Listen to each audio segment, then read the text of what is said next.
So here we are again. Welcome back to the Diary of a CTO podcast. My guest today is Mike Moore, CTO of Nmible. Mike, how are you doing today? Really good, thanks, Guy. It's great to be here. Good. Lovely to have you. Lovely to have you. So, Mike, you are, I think it's fair to say, a seasoned technology leader. You've progressed throughout your career, taking, I think, quite a classical path from hands-on software engineer through to technical lead, then on to engineering manager and CTO. So you've had a wealth of experience at lots of levels. So really looking forward to digging into your story and hearing a little bit more about the lessons learnt along the way today.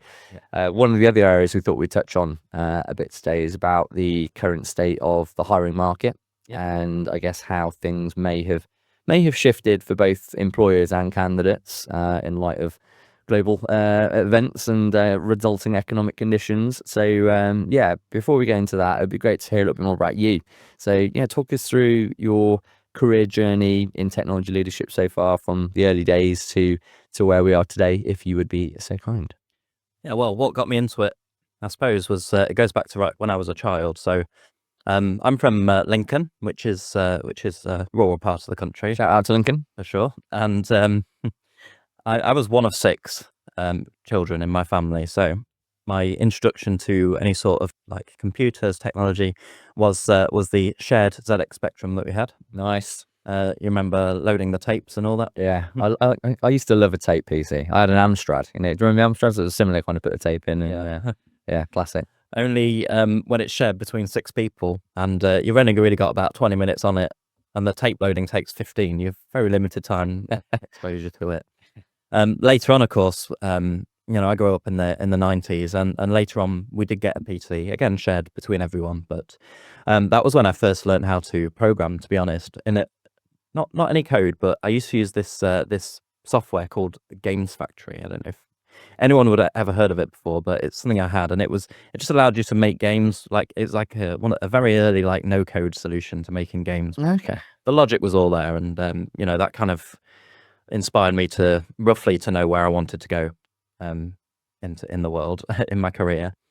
Beyond that, when I was in kind of secondary school, I did a lot of building computers, fixing them, making websites for people, family and friends and stuff.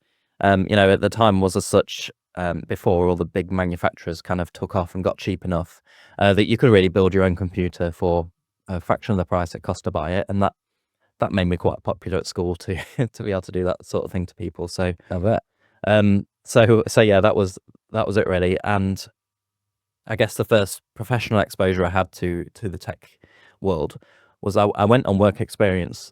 My dad ran a company, and he had me on work experience there for a week.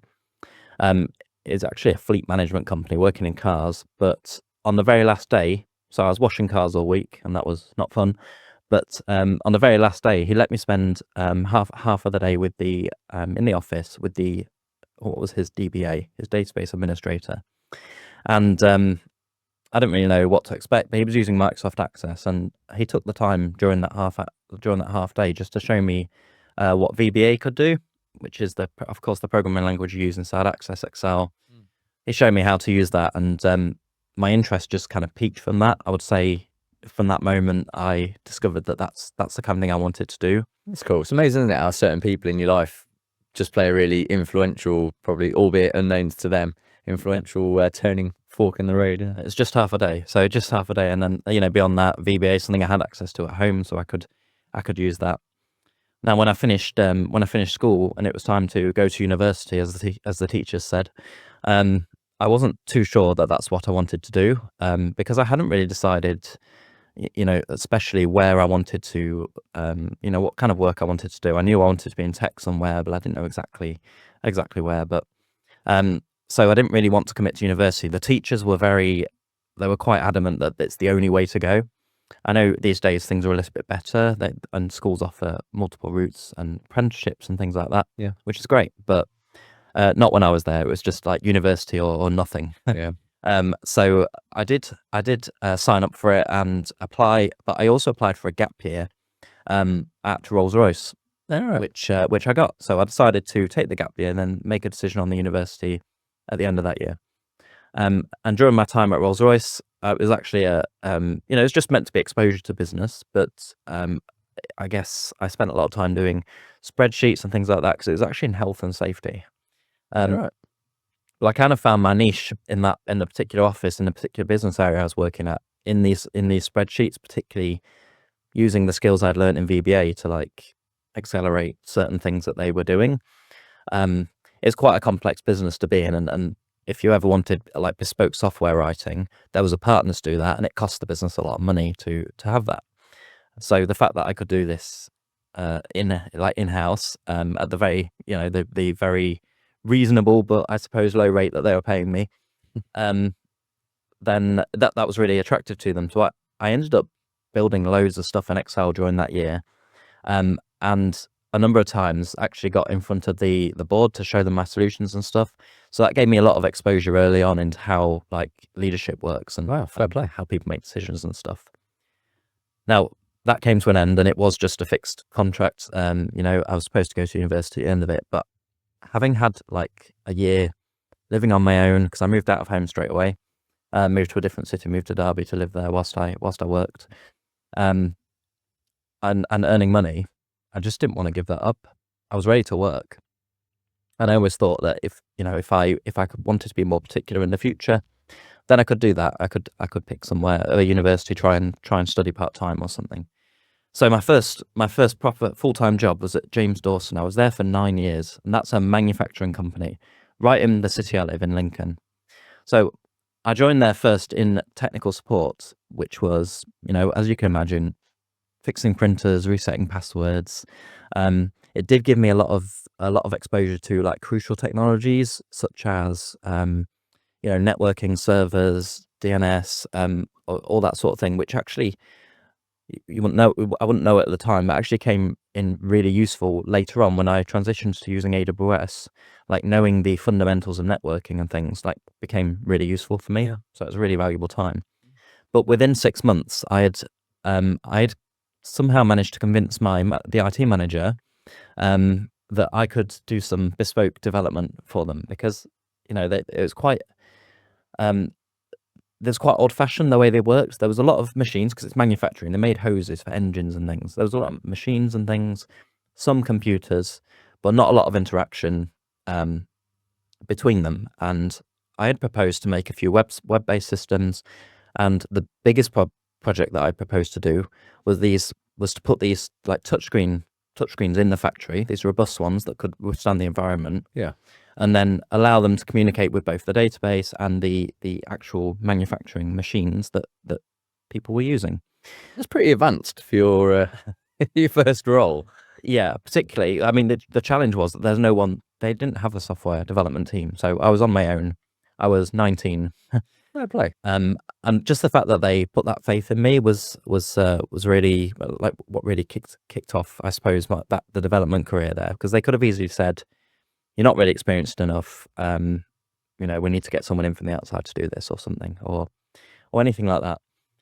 Now that was a really fun challenge because these machines were very old. All we had to go on was these little manuals, handbooks, tiny ones, which were like ripped and old, and had the instructions of how you communicated to the machines via COM port. But I'm really proud of my time there because by the end of it, we'd recruited more software developers to work with me. I'm really, I mean, I wouldn't take all the credit for this because there was really a lot of good people there who were open to change, but it really inspired a digital transformation in that company. And they were looking to technology to solve a lot of problems by the time I finished there. So that was obviously both the things that I did, but also the people there to embrace that change and also put their faith in me to be able to implement that.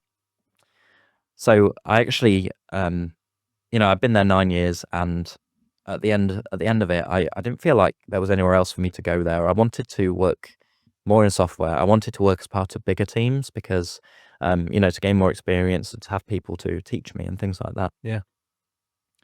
So my next role was actually at a company called Bellrock in Leicester. So I was recruited there as a senior software engineer, and it's a bit far from Lincoln. It's about an hour and 15, an hour and a half commute, and I drove it every day. Wow.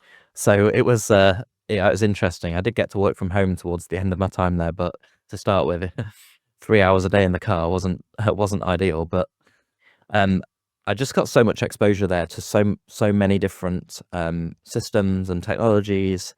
Um, we talked earlier about key people in your career. There was the senior like architect there. His name was Dan. He really was responsible for a lot of my growth during that period.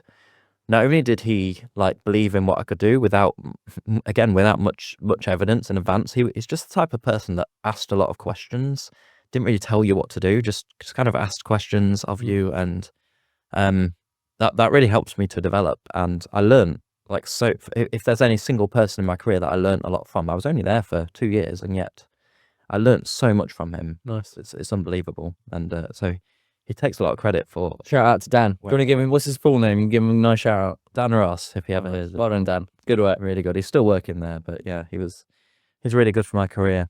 And yeah, following that, I wasn't really looking to leave there, but there was a VC takeover, and things in the software development team changed a little. I won't get into the details, but it was no longer the best place for me to be. So I joined a company called Tomico, which is in Newark. Now, Newark's a bit closer to Lincoln if you know your geography. So Yeah. I went down to half an hour each way commute for that. The dream. Yep. Now that was it was an interesting time for me when I joined there. They're called Digital Space now, by the way, in case anyone doesn't know. But to start with, I was 30 when I joined that company, and having had a child, I've been married and had a child at my time at James Dawson and everything. When I turned 30, I was actually a specific period in my life which was quite difficult. I was coming out. I was I was starting to live life as a gay man, and a lot of things made that quite difficult for me. There's obviously, being in a big family, coming from a very Catholic background, was difficult to navigate. But also, I was at the end of a relationship. I was worried about my son. He was only 4 at the time. So I was worried about him and, what it meant for him and things like that. And then the thing that I hadn't really thought about is what it meant professionally. Because, that sort of thing, it's quite personal. And from some perspective, it's like, it's not really anyone's business. But then again, people talk socially in the office, and people ask you questions and talk to you, and when certain things come up, like people say about, oh, your wife, or what you did at the weekend, the more you avoid the question and don't answer it, then it's like when somebody does find out, or when you do say it, they're like, well, why didn't you just say, So Yeah. it's difficult professionally. Like, it's always the case. You don't want to like come out and say it because it's not really relevant. Yeah. But then again, you want people to know who you are, and You have to be authentic and be authentic. That's right. Absolutely, yeah. So it was a difficult time. I was really struggling with my own mental health at that time, and my way to deal with it was, I guess it's how I live my life, was just to throw myself into the work as much as I could. And at Tomico, now the second day I was there, we had a VC takeover announced. Just after I left the previous company. It was actually the same VC as well. So Obviously following you around like this. This guy's good. How's it going next? So I was brought in initially as a senior engineer, but then there was a lot of change, and we've new recruits, and I had a meeting with one of the new guys who came in to basically run software engineering at the company. And we were talking about some of the upcoming projects, particularly in web development, that he wanted to do. And I said to him, well, there's not many of us here like as software engineers. So if you want to do this thing, we have contractors, yeah. But if you want to do this sort of thing, would you consider letting me build a team, build a relatively small young team to work on some of these web projects that you had in mind? To my delight, again, he put complete faith in me, and allowed me to recruit for that team. So You're obviously an incredible salesman, Mike. I know. It happens. Like I got lucky a lot of times, or lucky, or just I have a way of saying it. I don't know yet. We'll see. But so he let me build that team. We recruited graduates. I recruited graduates basically because the budget wasn't great, but um, I felt that I could have the most impact to the company by having more people slightly less qualified, because I had had such positive experience at my last role of how people had mentored me. I felt like I really wanted to do that for other people. And I felt like I really could. Yeah. And we did it. We built software, like web software for our customers. Tomeco's like a managed service provider, so they sell like mobile phones, broadband, even Office 365 licenses, that sort of thing. Right. So we made a portal for customers to log into and manage all that. That included, integrating with our databases, integrating with the APIs from, TalkTalk, Vodafone, companies like that. So it's quite technically challenging, but we did it. We deployed it, and it was good. We grew the team a little bit more during my time there, again, I was there for a few years. Towards the end of it, I didn't like so much the work that we were doing. The sense of purpose for me wasn't there as much as it was at the start. So I actually decided to move on at that point. Now this is where things get interesting, I suppose, because I took a job with Refinitiv, who was part of Thomson Reuters. Absolutely massive company. I remember, yeah. Absolutely huge. And I was only there for 6 months. And the reason I was only there for 6 months was because I had kind of learned a lot about myself, and the work I was doing was not meaningful. It didn't feel meaningful for me. Right. Now, it is important for the company, and, big companies like that have lots of little parts which fit together to make the big machine. But I was just that. I was just this tiny cog. Even in a leadership role, the team I was with, we were just a tiny cog in the whole company. Yeah. And without being able to see, like, day to day what impact I was having overall on the company, on the world, on whatever it might be, I found it very difficult to motivate myself to do that work. Yeah. So now I thought about that, and I was looking around a little bit, and an opportunity came up with a startup which I had not worked for before, called Aventis. And they not only were they in my hometown, a home city of Lincoln. Oh, getting closer and closer. Yep. So they were there, and that was great. But they were also that the work sounded really engaging to me. So I decided to go for the interview. I was quite cautious about it to start with, because I was thinking startup. I'd read up about them. They'd only had £150,000 of seed money. So I thought, well, what does that mean? Having come from like such a big company where you would just expect to be paid every month, and going into this, I'm like, well, is there a risk I won't get paid? I had no idea how they all worked. So I decided to, go for the interview and find out more about them. And I was offered the job. Now, I weighed it up a little bit, and I did find out a lot more about the runway and things before I committed, and it just sounded like a really interesting project to me.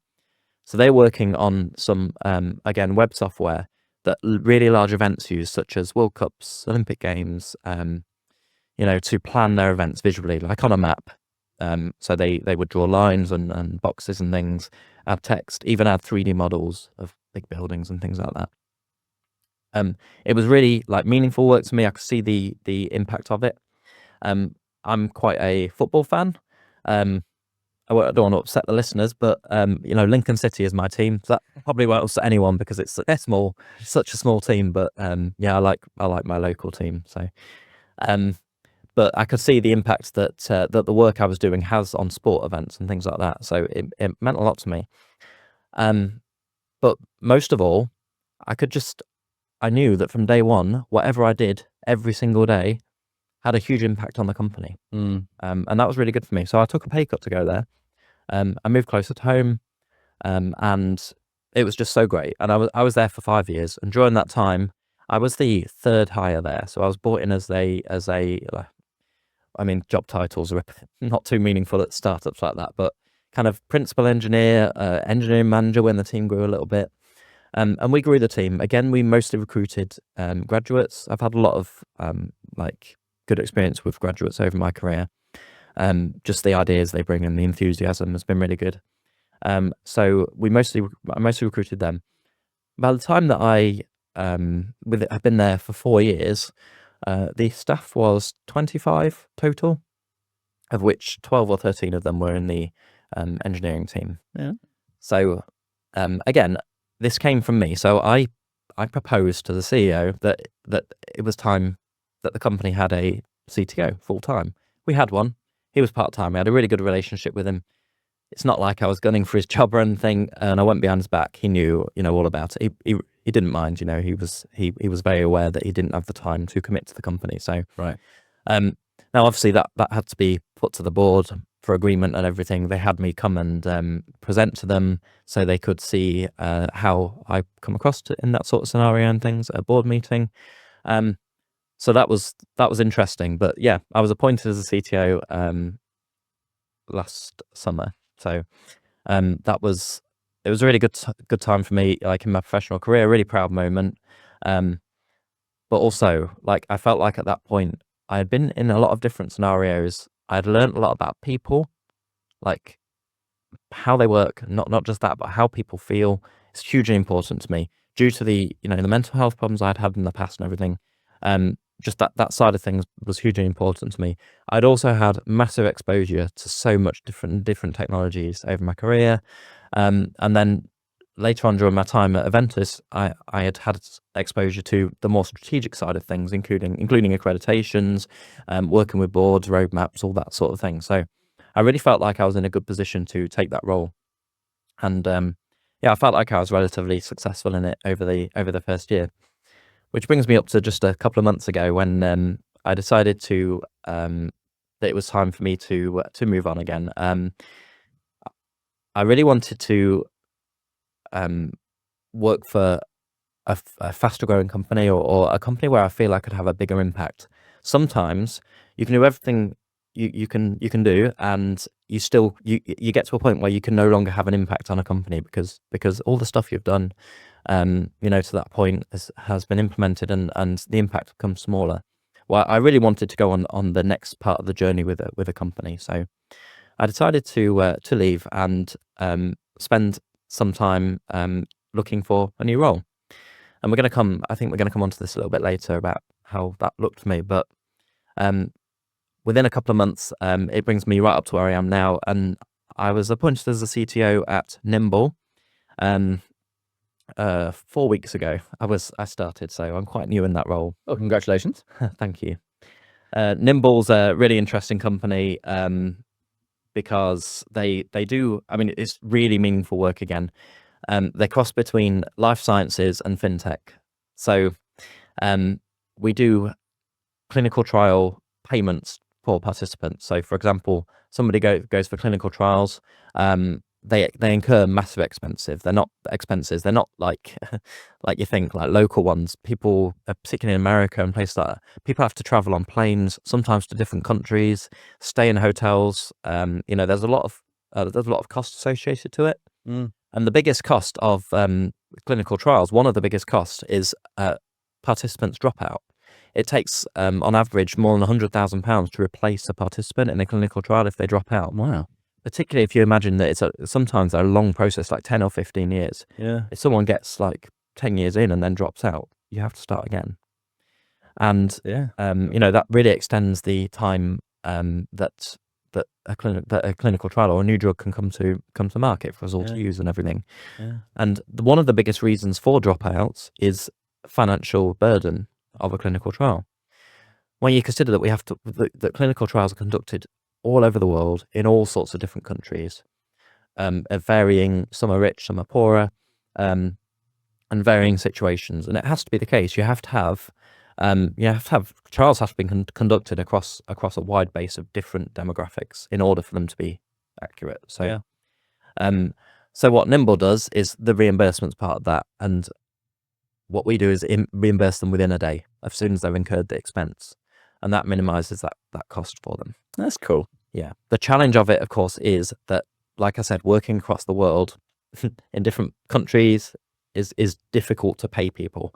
It's not just different currencies. You wouldn't believe it, but 1.3 billion adults in the world don't have a bank account. Really? Don't have access to a bank account. Yeah, that many. And they just work in different ways. So You know, in some parts of Africa, like digital wallets are really big. They're like bank accounts, but not quite the same. And sometimes, like these smart banks operate, they don't have like apps; they just operate via SMS, and that's an interesting way banks work. But you know, so we get around that by doing things like issuing physical cards to people, Right. that they can put their expenses on.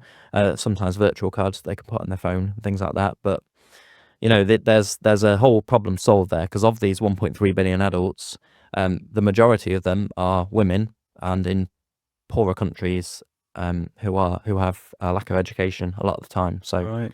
um, you know, there's a lot of good work to do in that space. So I'm really happy to be there. Yeah, absolutely. Talk about meaningful work. I mean, what an interesting problem to be solving, but it just seems like there's so many different aspects to consider and moving parts involved in that whole business domain that I can imagine it's an incredibly fulfilling, problem set to tackle, technically. Yeah. And so definitely keen to hear a little bit more about your approach on that because it sounds like it's going to be a very, the combination of fintech and clinical trials and life sciences are possibly the two most regulated environments, I guess, that you could come across. And obviously, we're merging the two together here. So, as a CTO, what do you need to consider when operating in such a highly regulated environment, and how do you manage technical change with that sort of approach? Yeah, you're absolutely right. They are two of the most regulated industries there are, and for very good reason, of course. But that makes it particularly difficult for a startup, because startups usually can use their agility and flexibility to pursue different markets and you know, come to market quicker with certain things. But regulation slows that down, of course, because you know, we when you talk about all the different regulations that affect us, you know, just if you think about some some of the basic ones, ISO, we have two accreditations in ISO, SOC 2, PCI compliance, and GDPR, and the implications of GDPR in different countries, and understanding the fact that we operate in so many different countries, Yeah. understanding the implications of keeping people's personal data private Mm. is so huge that some bigger companies would struggle with it. But as a startup with limited resources, limited runway, it makes it even more difficult. So I guess the approach for that is you know, like anything, it's understanding the risk, and really, I think the biggest challenge with regulations is how you embed the culture. That's a huge part of it because a lot of people would see ISO 27001 as like an endpoint assessment. So comes up, all your work to gain the accreditation. You pass the audit and you get your accreditation for a year, and then you stop and then worry about it like next year when it comes up again. Um, but it's not a great approach because you have to, in order to be, you know, ISO 27001 is all about continuous improvement, really. And if you don't do that, there's really no point in having the accreditation other than just as a box ticking exercise. Yeah. Mm.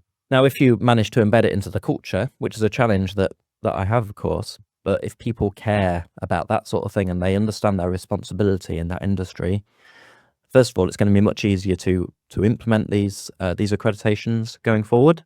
You know, because when renewal comes around, there's not a big push towards it, and it's just easier to manage. And the risk is far reduced by having people who care about people's personal data than there is just having boxes ticked.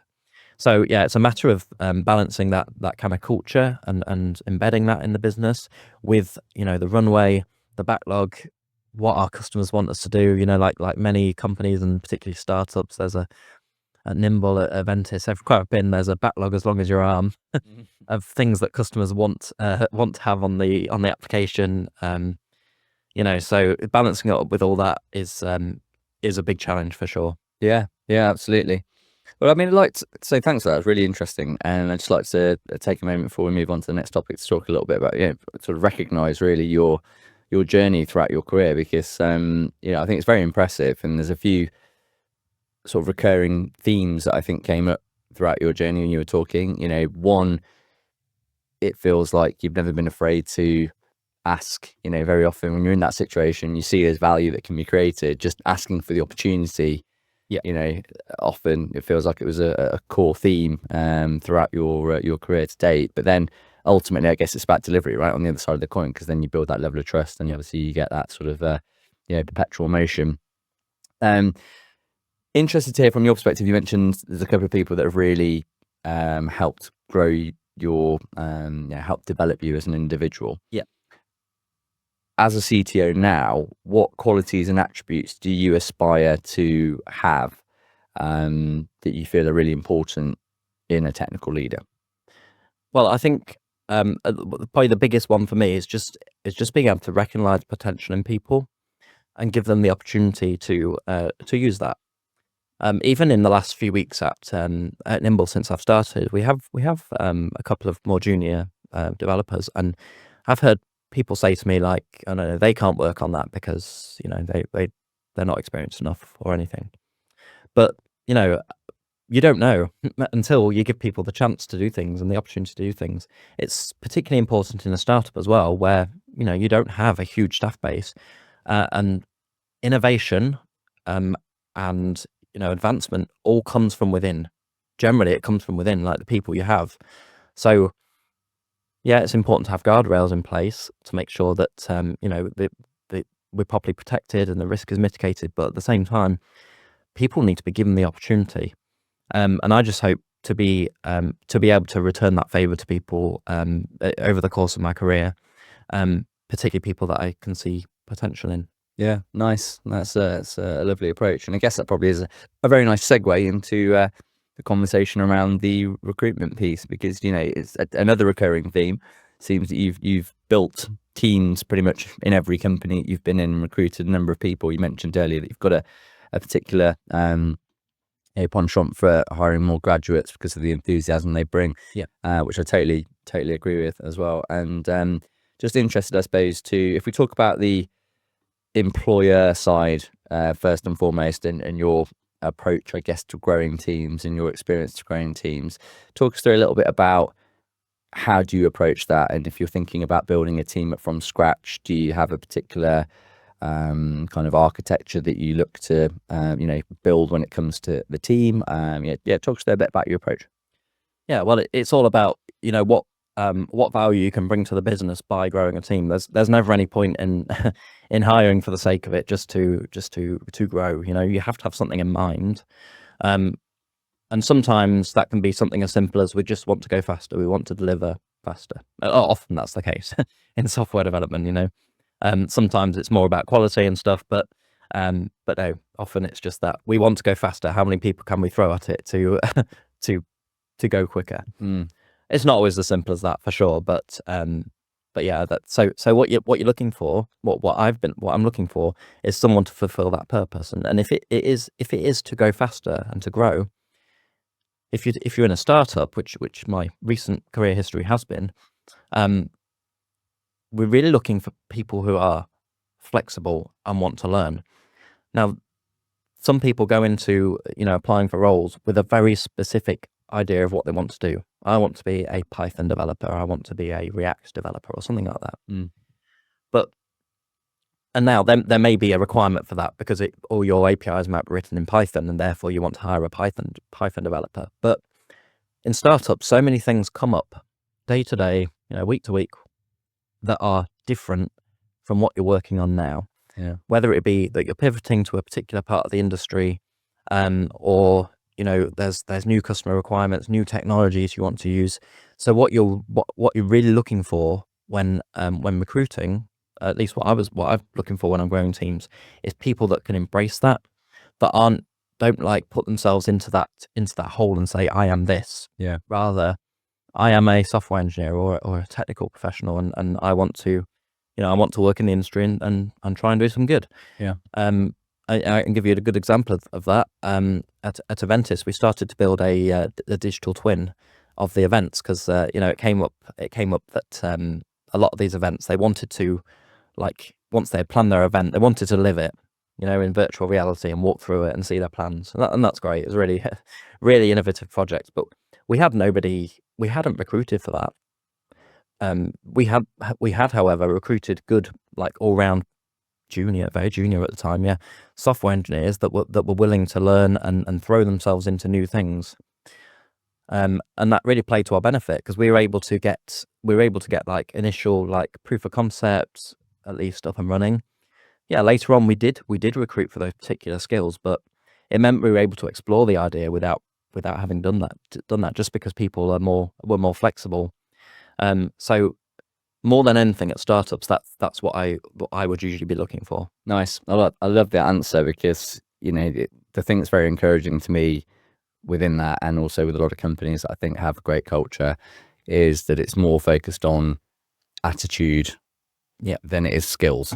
Yeah, surely, yeah. Because I think, like you say, the learnability, especially in the times that we're living in now with technology and the speed at which it's evolving, you know, the ability to actually pick up new technology, you know, is far more important than having, in my opinion, you know, a specific experience in a particular area. So I can definitely relate to that and agree with that. And we spoke a little bit more recently about, I guess, where the market is today and that kind of paradigm shift, I suppose, for people getting into the world of, well, not necessarily just people getting into the world of work, but job seekers in general. Yeah. And we spoke a little bit about a role that you recruited recently directly, which I think was for a junior engineer, and you had over 1,000 applications. Yes. For the role, and I think that's kind of quite telling as to where the market is at the moment. But just talk us through a little bit about that. You know, what did you learn from that experience in terms of the recruitment process? Yeah, this turned out to be quite a mistake from me actually, which I'm always open to admit to. But yeah, so we wanted to add 3 new junior engineers to the team, again, all rounders as much as possible. You know, people who could help us deliver quicker. We were looking for new graduates. Well, not necessarily, but we were willing to hire new graduates, you know, straight from university. If they had more experience, that was fine. But so I had decided, so it was me who actually said, I will recruit these without the help of a recruiter. You know, I was quite new to the CTO role. I wanted to show that I could add value to the company by saving on recruiter fees, I guess. And yeah, that was it worked for me in the past. Now, prior to this role, actually, we had a really good relationship with Lincoln University because they were really close to us. In fact, our offices are actually on their campus. Yeah, right, cool. And the CEO had a good personal relationship with the one of the computer science lecturers who would recommend to us each year the best people. Yeah, brilliant. Which is good. But that particular year, there was no one. There was no one who we could hire locally, so we had to go out. Now, since COVID happened, prior to COVID, actually, we worked in Lincoln. We only hired in Lincoln. Now, since COVID, we never actually went back to the office full time, just 1 day a week. So we were ready to hire like nationally. We didn't really mind where people were because as long as they could occasionally come to the office and spend some time for certain meetings and collaboration, most people working at home anyway. So yeah, we put the advert out on, and I think it went on a couple of job boards, Indeed maybe. And yeah, like you said, we had 1,000 applicants from that, which it's so overwhelming. Like, it's great that so many people are interested in it, but when you actually like look at that and think, right, now we have to get this list down to you know, a reasonable list of people who we can interview, the task is just huge. Now, one thing was for sure, when we are not able to give personal feedback on 1,000 applicants. There's just no way. I mean, I know people like expect that. When I'm looking for roles, I don't expect that. If I haven't engaged with a company, I don't expect them to feedback. If I'm happy that if I haven't heard back, then it's a no, you know? Yeah. Because it's just not practical. You can't go through 1,000 people, look at why they're not a good match for the job and give them personal feedback. It's just it's not practical to do so. So, you know, I had the help of some of the other seniors in the team just to go through the CVs, and you know, even if you're spending 2 or 3 minutes on each, it's still like you're talking about days. Yeah. Days work just to go through them, and ideally you want to spend more time than that. So what you find yourself doing is just trying to get the list down using, you know, random filters that you want to like discriminate on, I suppose, and you miss out on so many people by doing Yeah. that because you just don't have time to do it.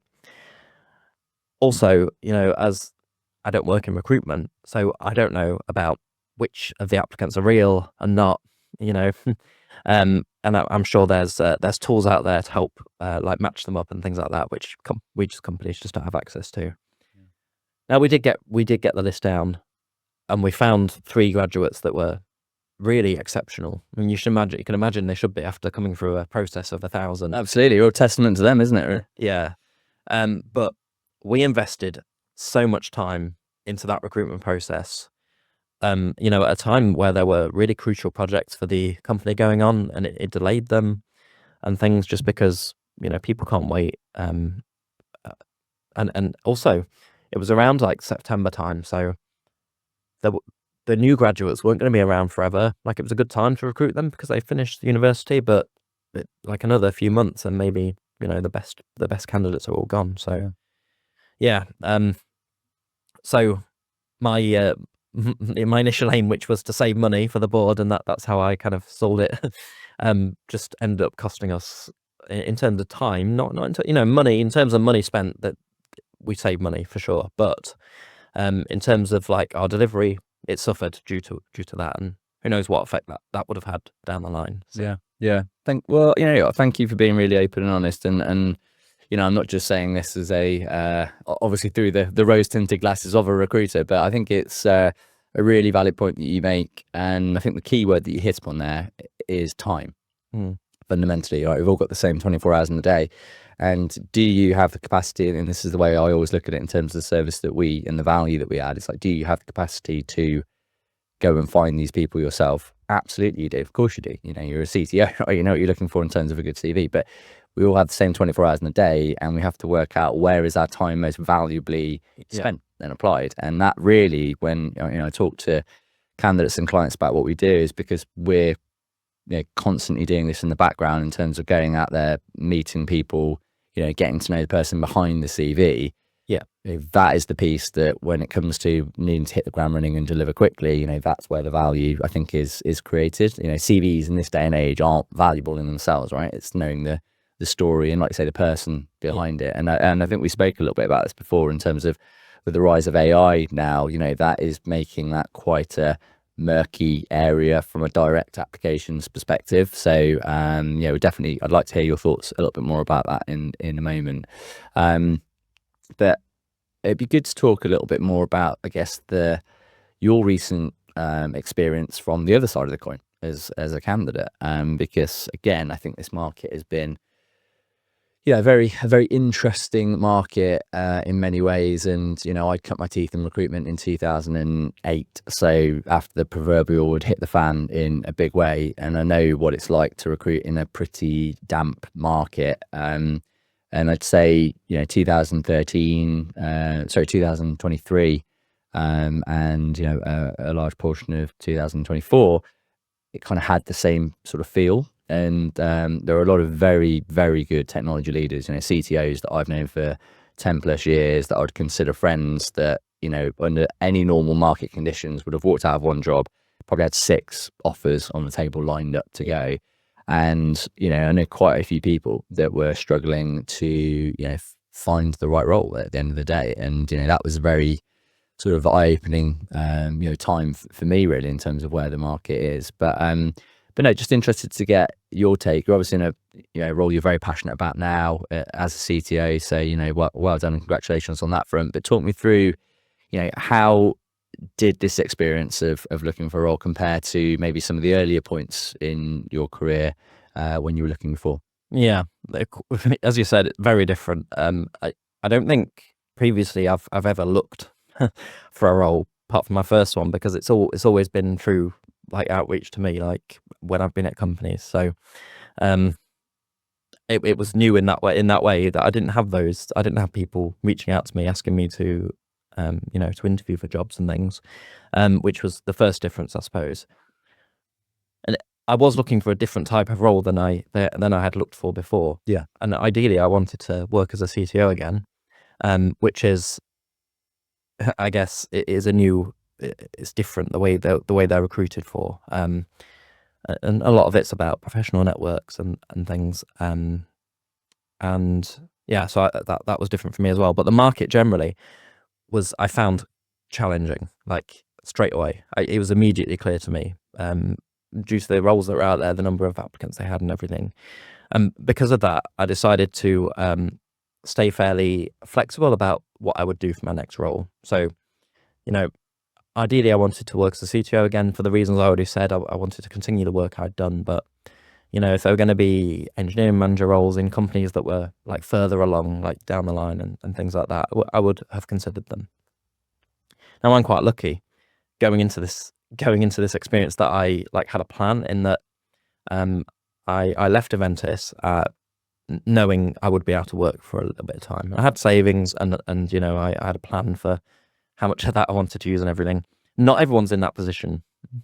So that's why I consider myself fortunate. Some people are forced out of work and find themselves trying to find the money for bills and things every day, and despite the fact that I chose this and I had a plan, I immediately felt the pressure for it, like straight away, like probably after the first week of like just pushing up my CV, sending it out to a few places and things like that. I guess there were three reasons that pressure came. First of all, like looking at the market and reading stories of people who were looking for roles, like highly qualified and experienced people, like you mentioned, out of work. Yeah. And I'm thinking, like, if they can't, how can I? I didn't want to eat into all my savings. Obviously, no one likes spending money unnecessarily. I had a 13-year-old son now, and he's like concerned. He was rightfully concerned that I wasn't working. I was concerned because, I have a I'm a single parent, so he lives with me half of the time, so I spent a significant amount of my time with him, and it's my job to provide him with a place to live and food and all that. Yeah. And it really started to get to me, like the longer, even though I'd planned it, the longer I went without a job offer, anything like that, it really started to get to me. Yeah. The pressure was on. And I suppose it brings me back to one of my earlier points about mental health and this sometimes like thinking you're not good enough to get into roles, or you need to lower your expectations or anything like that. But the result is, and I think I've seen this from a lot of people in the industry, to be honest, the result is like a severe hit to your mental health. So Yeah. it can cause lack of sleep. Many nights that's what I found was I wasn't worrying about not having a job during the day, but it really hit me at night when the lights went out. Yeah. Yeah. Which is not ideal because you're trying to sleep and you want to be your best for the next day and so on, particularly if you have interviews and things. So it can be a really difficult time for people. And like I said, I was in the fortunate position that I'd planned all that. Not everyone is fortunate to be in that position. Yeah. I would say it was made worse by a number of experiences I had along the way. I have like a mixed opinion of recruiters generally, so I try not to generalize. And obviously, you work in recruitment, but just a few things I observed throughout my career, which kind of gives me a I don't know, like a bad taste in my mouth from some of the recruiters I've worked with, not all. But for example, when I was joining Aventis, I didn't find out till afterwards, but I was lied to pressure me into accepting the job, saying that it'd be gone by the end of the day if I didn't accept it and so on. I asked to sleep on it because it was a startup and everything, and the recruiter said no, it'll be gone. So I was forced to accept it. And when I spoke to the CEO after, like months after I started, he said no, that absolutely wasn't the case. So during my time recruiting, in looking for work more recently, I obviously spoke to a lot of recruiters, and who wanted to speak to me and find out where I was at and everything, which is fine. I'm happy to do, and that's probably the easiest, or the easiest way to find roles. But there was a few, and one in particular who said to me, he looked through my CV and he said to me, in this market, the salary you're looking for, it's not going to happen. You need to lower your expectations, cut your salary expectations in half, and then maybe you'll have some luck. He said, I said, I don't agree with you. You know, and equally, also that's my choice. You know, I know what I have my expectations I have in mind, and it's my choice to pursue them for as long as I wish to do so. That's it. And he said, you'll be coming back to me in 6 months with the same. Anyway, it just so happens he had a role paying exactly half what I was asking for. Yeah, who'd have thought, eh? So, you know, I won't mention names, but you know, this sort of experience has it just made things much worse for me along the way. I did go for lots of interviews, like lots of interviews.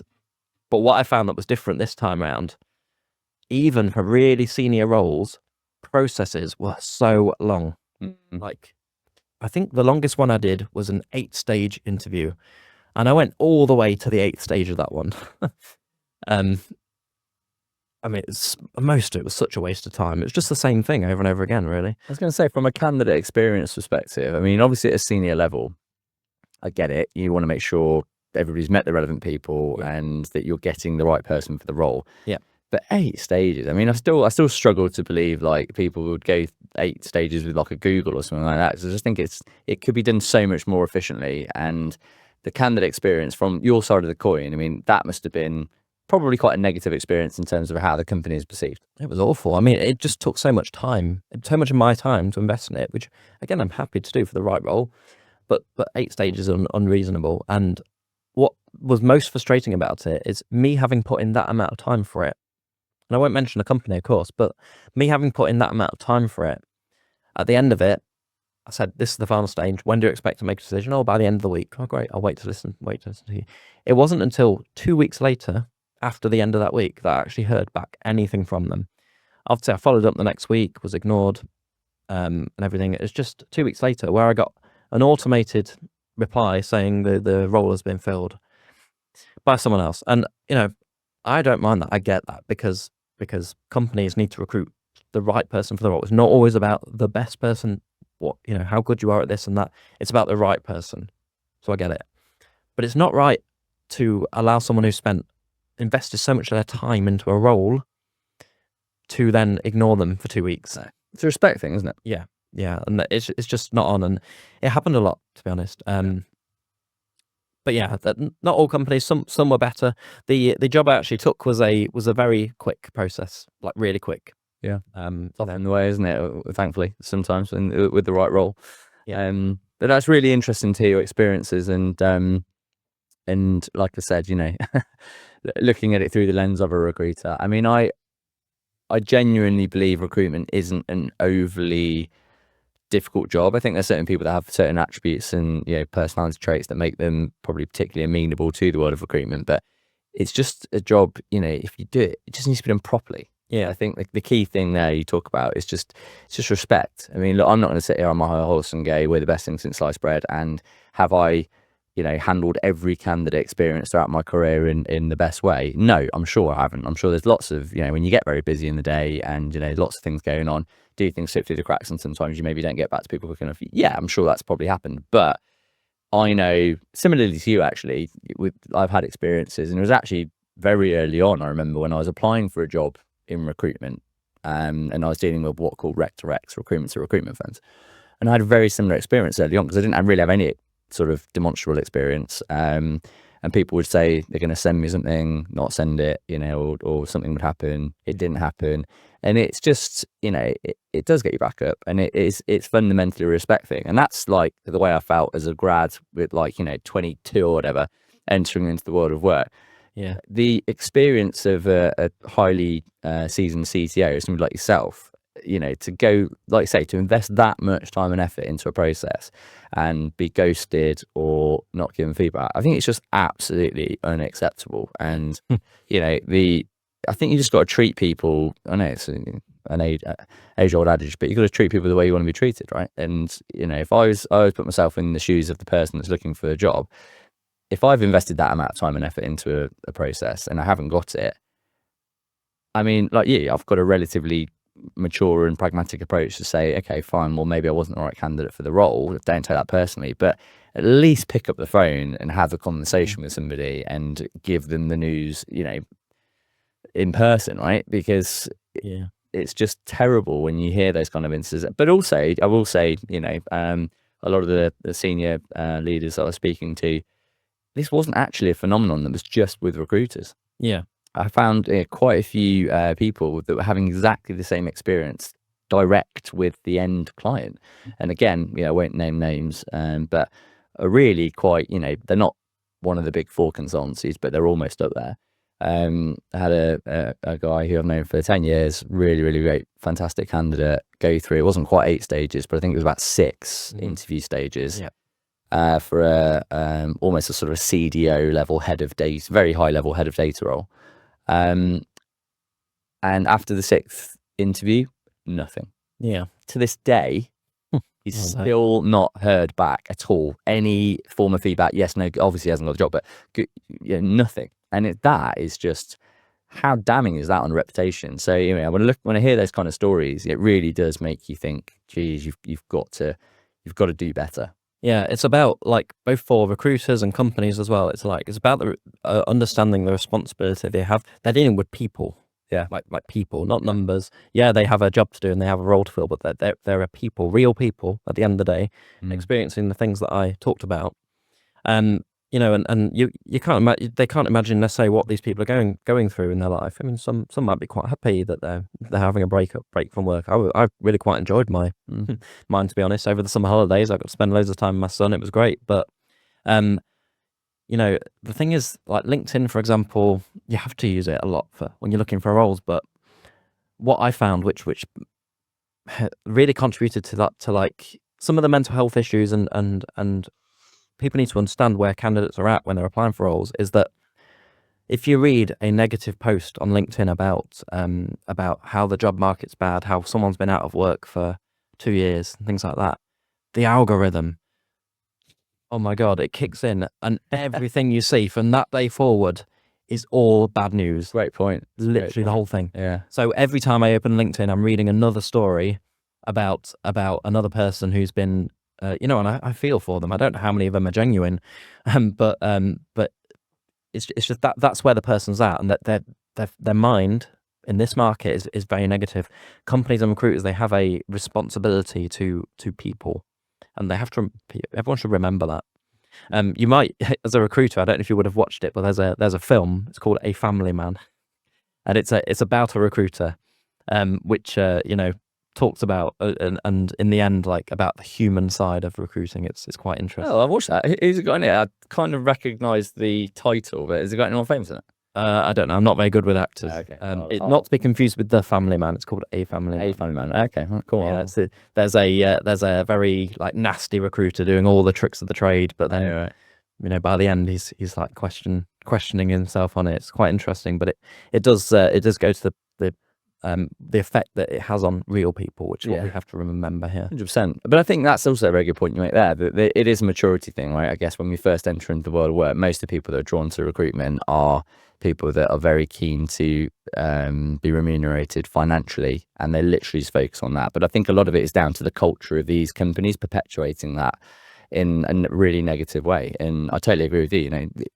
I've always looked at it like everybody is, and it might sound cheesy, but I don't see people as candidates or clients. I see people as relationships, because I've had examples where I've placed people in literally their first role as a junior software engineer 10 years ago, and then I've placed them again as a CTO, right? And you've kept that relationship going for 10 years. And people that just look at it in a very short-sighted manner of, well, you're not of any value to me now because you're not looking for a job, or blah blah blah, more fool them, because at the end of the day, you people will remember that, right? But no, I think that's a very, very good point you mentioned, and thank you for being really open and honest about it, because I think it's so encouraging and refreshing to hear of somebody of your experience and caliber, the experiences that you've gone through. I think the only other thing that recruiters and companies should do better, and particularly now because it's so relevant, is just being clear about like the work arrangements for a role. We all sorts between on-site, hybrid, remote, and they all mean different things. But it's not. For example, I could have taken a hybrid role in London if it was a day a week. I couldn't do 3 days a week. Well, I could, but it wouldn't be much of a life.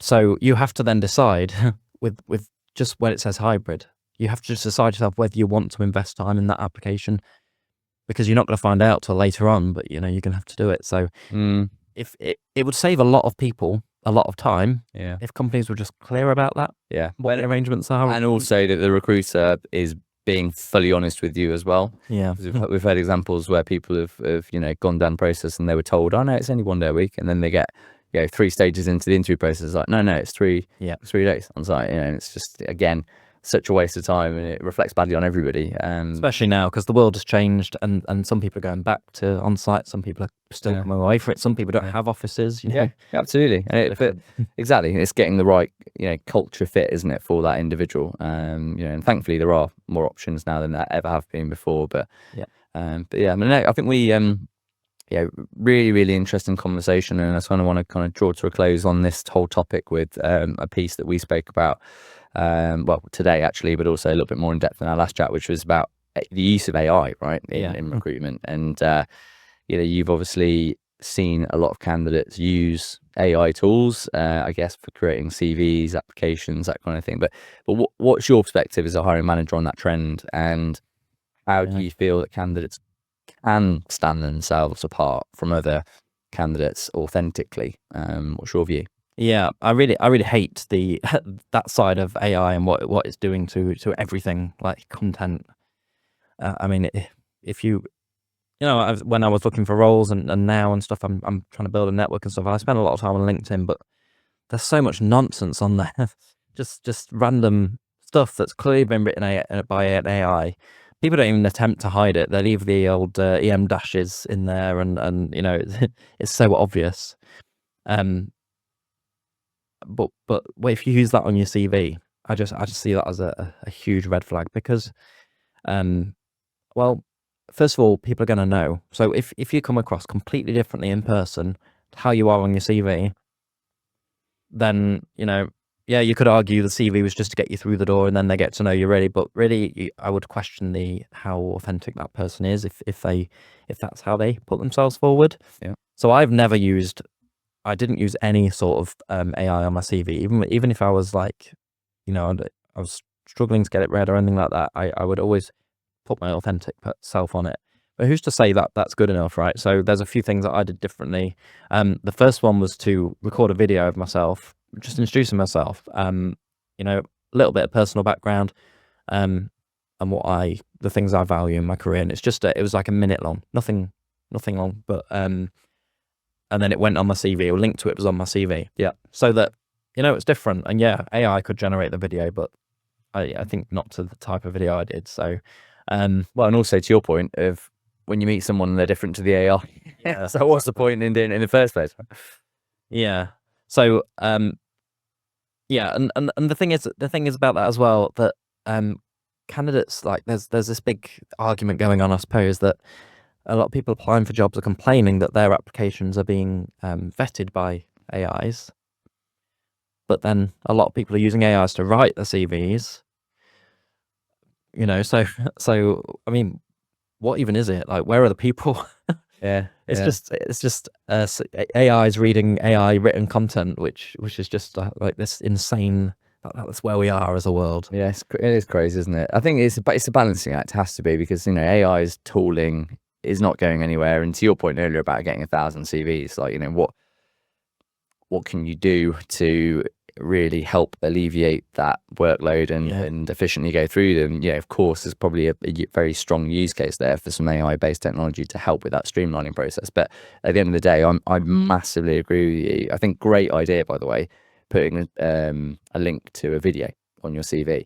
I always say a CV at the end of the day is a piece of paper. Like, it really doesn't say anything about that individual. To the degree that for a lot of our very good clients that we partner with, when we're putting forward a short list of candidates, we'll actually put forward not only the CV of the candidate, but actually a snippet of a few of the key questions we've asked them in the qualification call.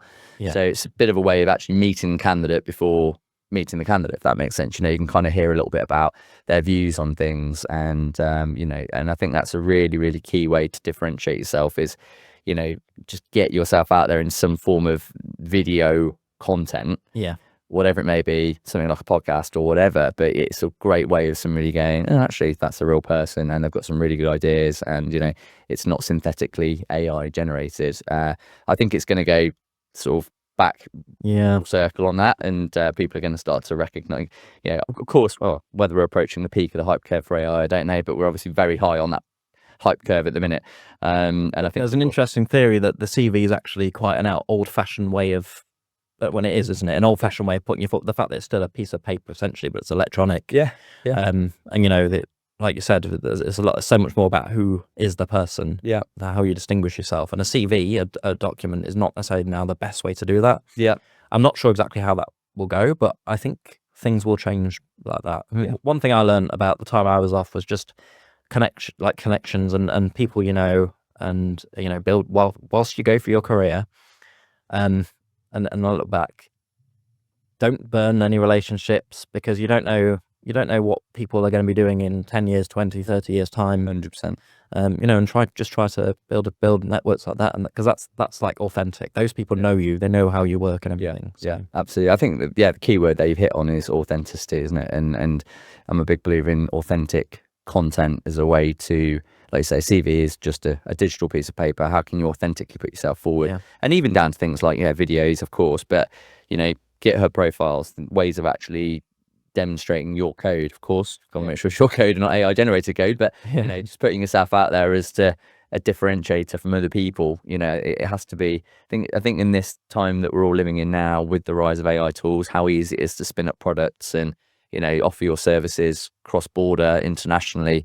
I think the branding piece for everybody to have an individual brand is more and more important. So yeah, but I think we're definitely looking at things through the same lens there. But no, I might have really enjoyed the chat today. I think you've kind of really you've given me a lot of food for thought, and hit on some really important areas. And thank you again for being really open and honest and about your experiences, and being really authentic with us. It's really appreciated. I like to draw to a close every episode, if you would care to indulge me with the same question, which you may know by now, which is, what would you say has been your one favorite piece of advice that you've ever received? It could be in a work context or a personal context, but just something that's stuck with you for the journey that you would care to pass on to your fellow human. Yeah, I said I'm a listener to this podcast, and I always I look forward to this bit of, when I hear what people say. I'm going to cheat slightly and give you two. Okay, I'm always happy with that. Double the value. So the first one's a movie quote. So I'm a bit of a well, not a bit. I'm a huge Lord of the Rings fan. Favorite franchise to watch of all time, really. Cool. I can watch it year after year if I want, every day, right through. But something that Gandalf says, and reading the books, of course, which is really interesting. But something that Gandalf says is, after a long drawn out quote, says that all you have to do is decide what to do with the time that's given to you. And that really, like when I mentioned I was working at Refinitiv, thinking that I couldn't make a difference. That's what I mean. You got to take that and do every day something that you think that at the end of your life you'll be proud of. You'll look back and think, I spent my time well. The real advice I was given, because Ian Callan didn't give that to me personally. Then the real advice I was given was very early in my career. Now, our time at James Dawson, I went on this course. It was it covered some broad subjects, but it was about like management and people and stuff like that. It was like an internal course they did. And one thing I've struggled with up to that point has been having difficult conversations with people. And still now, I mean, I don't think I will ever be comfortable with that. And I don't think anyone should be. If you've got bad news to deliver to somebody, you shouldn't be comfortable doing that. And I'm okay with that. But it was like to the point where at that time where I would just avoid having them altogether, because I thought, and you can't be a good leader without having difficult conversations sometimes. It just can't be avoided. And the advice I was given, that was given to everyone on that, is 90% of the time, if you're going into a conversation that's going to be difficult for you, the way you perceive that conversation will go is different how it will actually go. Yeah, absolutely. So you go in with a lot of negative thoughts about how the person's going to react, what's going to come of it, and so on. And a lot of the time it's something different, or it's a lot of worry about nothing, or so not having a preconceived idea going into a conversation about how it's going to go has really helped me every single time I would enter a difficult conversation like that. Yeah. So go into it with an open mind. Yes, it's still uncomfortable. You're still giving someone bad news sometimes, or something that they're not happy about, or anything like that. But at least you're not unnecessarily worrying about what might happen. Yeah, 100%. And I think that's such a great piece of advice, and I think it extends to even things like interviews, right? Yeah. Whenever we're thinking, we've obviously got the part of our brain which is that protectionist piece, which is stopping us from or dying ultimately, either emotionally or physically, and it creates that element of anxiety about a situation. But I always say the future is at any one time, a bad guess. Yeah. We don't really know what's going to happen, right? And so often, like you say, when you go in to have a conversation or a meeting or an interview or whatever, the actual, we obviously have the pessimistic side that probably pays more attention to that, but the actual reality is far from that. So I think that's a great way to end. So, well, look, thank you again. Really enjoyed the conversation. Wish you all the very best with Nimble. I can see it's in very safe hands, and I'm sure lots of exciting challenges ahead. But yeah, please do come back in, have another chat with us at some point soon. We'd love to hear how you're getting on further down the line. Yeah, thank you very much.